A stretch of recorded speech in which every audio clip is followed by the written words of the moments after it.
again, guys. Gary from Guns and K's Model Works. This is part 2 of restoring a glue bomb. There's going to be several segments to this video, so I'll edit it towards the end. This carries on straight from the last video, which shows the disassembly of the model and basically what I could save and what I couldn't save. I've got all the engine stripped down, as you could see. The glue on that was pretty weak, and so I managed to get that off pretty nicely. Got the rear glass out of the body, but at a cost, unfortunately, because I broke the rear glass. You can see there the crack down the bottom and it's chipped, so that's pretty useless now. But all is not lost. Tomorrow I'm going to go and pick up another glue bomb which a friend of mine has given me, which is it's basically an old built-up Smoking a Bandit 79 Trans Am, which is basically, as I said in the last video, that is the last incarnation of this kit. This is a 73. But there should be some useful parts on there. I've checked the glass in my brand new kit I've got upstairs, and the glass fits lovely into the model, so I can use the glass from that as long as I can get it out of that model. So yeah, hopefully we all should be good to go. Basically what I've been doing at the moment, you can see to the right here, I've got a little pot with a paintbrush in. This has got some graffiti remover gel, which is what I use for removing paint on plastic parts. We haven't got the luxury of Purple Power and Castrol Super Clean that you've got in the States, so we have to make do with what we can find, really. And I've found this product here to be the best around in the UK. Basically you brush it on and you leave it for about 15 minutes, and then you reapplicate it, and you can see there that it's starting to come off quite nicely. So I'm pretty convinced that the paint's going to come off this model, hopefully pretty well. So the next part of this video, I'm going to go away now and I'm going to take the paint off of all these parts, and that's going to take some time. So we'll see how far we get, and I'll see you in the next segment, which will be coming up very soon. Okay, so we're back on the Firebird Resto. As you can see in front of you, I managed to get all the paint off the body, and surprisingly it's come up really clean. That paint was very, very thick. Don't be deceived by this nice clean body. It took me about 4 or 5 hours of work to get it to this stage. I did manage to get that rear glass out. Unfortunately, in the process of getting the rear glass out, I broke the rear glass. As you can see, I broke the rear glass. But all is not lost, because yesterday I picked up from a friend of mine locally a spares car, which is this one here, which is a 79 Trans Am. I only needed a few parts off of it, so hopefully, I thought the window, as you can see, the windows are a different shape. You can see that they're a different shape, but I thought the window might fit. As it happens, it does fit. And here's the glass, and if I put it in there like so, it might take a little bit of fettling, but I think that fits pretty well, to be honest with you. So I'm happy with that. The glass, which I've robbed the glass from the Trans Am, the front one as well. The front glass is good. Obviously the one that came out of the Firebird had a nice nasty glue mark on it, so we'll scrap that one. And we'll use this one. So these two pieces of glass are fine. I just need to get the nicotine stains off of them. That haze you can see is nicotine stains, unfortunately, but that's not a problem.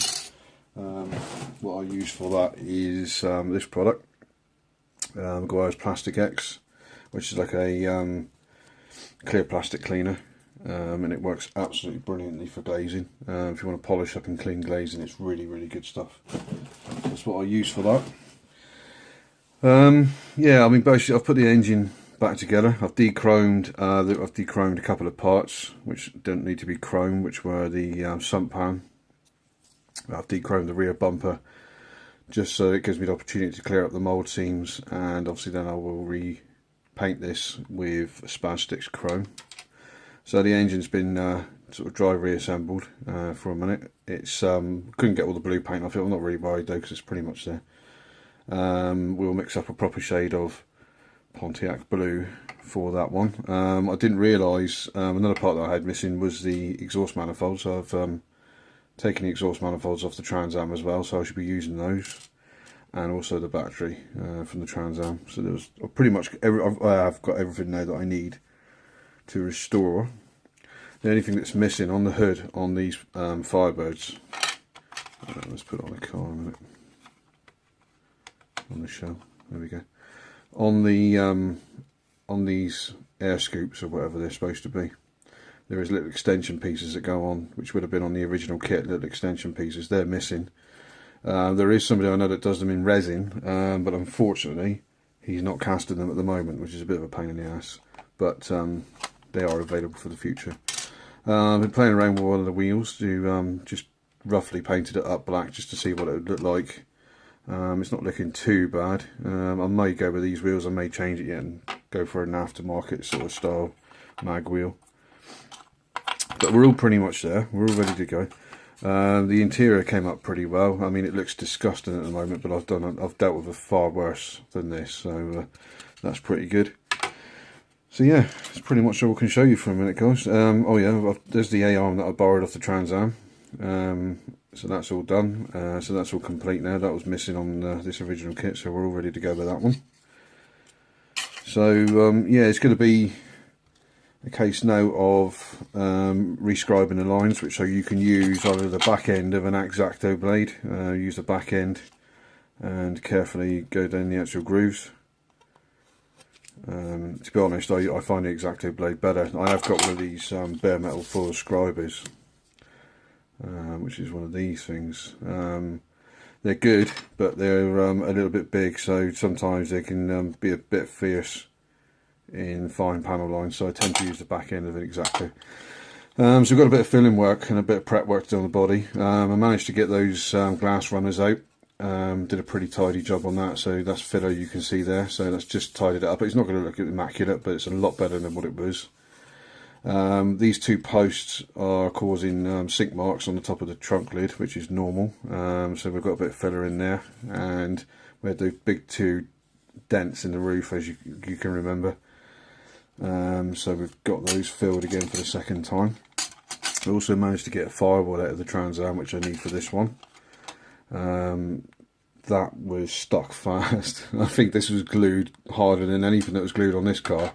This was glued into that Trans Am way harder than I thought. I had clips on it because I broke it a little bit last night taking it out, but yeah, that's good enough to use now. I'm pretty happy with that, but you can see it was glued in pretty tight. So yeah, that's pretty much all we can show you for a minute, guys. I haven't decided on the colour for this one yet.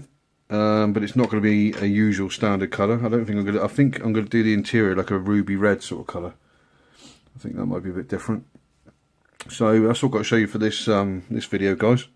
So yeah, once again, we've got it all paint stripped. It's looking nice and clean now in bare white styrene.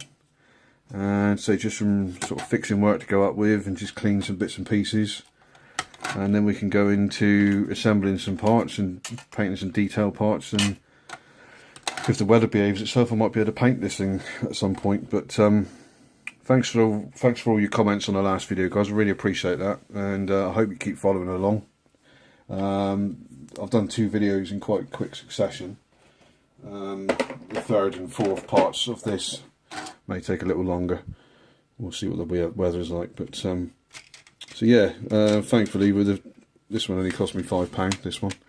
And it's believe it or not, it's a vintage kit in itself. It's actually a 1978 Trans Am Blackbird, as they call it. Pretty rough, to be honest. So that's going to be a scrap car now. But it donated the spares I needed to get this 1973 one fixed. So that's good news. Alright, guys, I'll leave it at that, and I'll see you on the next update. Cheers.